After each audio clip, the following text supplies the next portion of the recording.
La FNAIM, Fédération nationale de l'immobilier, et ses 20 agences de l'Aube vous présentent la Minute de l'immobilier.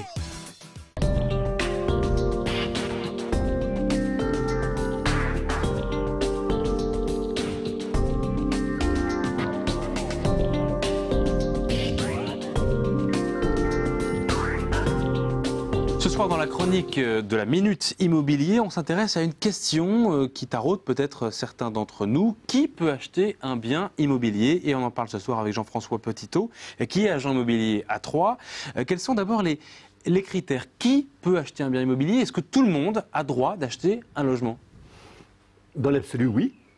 L'achat d'un bien immobilier, c'est un moment important de la vie, en fait.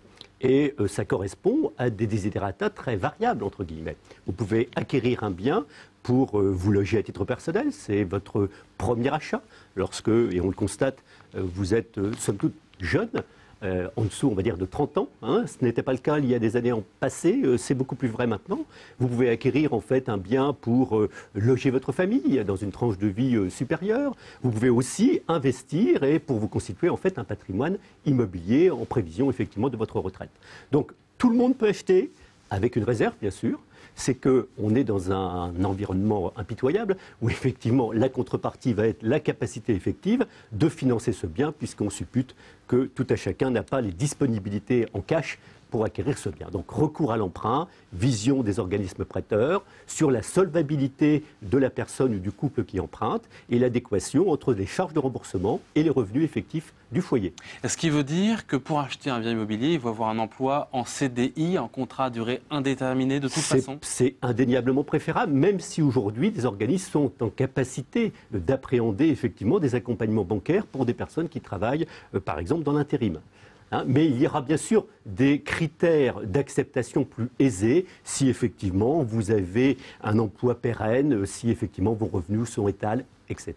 Comment savoir si c'est la bonne période pour acheter ou pas? Ou est-ce qu'il vaut mieux attendre?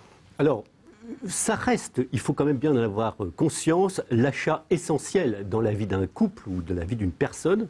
Donc à ce titre, le moment qu'ils ont choisi est le bon moment.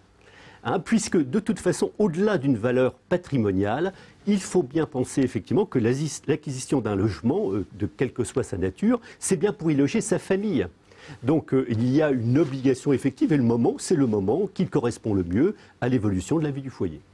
Est-ce qu'il y a aussi parfois un risque quand on veut acheter un bien immobilier d'avoir loupé le bon taux, le bon moment?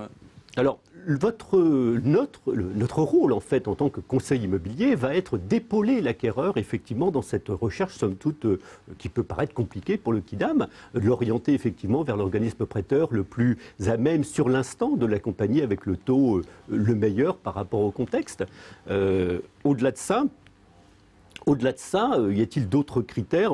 Je n'en vois pas sur l'instant, non. Donc c'est vraiment, si je résume bien les 3 points clés, qui peut acheter un bien immobilier? À peu près tout le monde. Oui. Il vaut mieux être en CDI et puis surtout se faire épauler pour savoir si c'est le bon moment réellement économiquement ou pas. Indéniablement. Merci beaucoup Jean-François Petitot, à bientôt. Merci.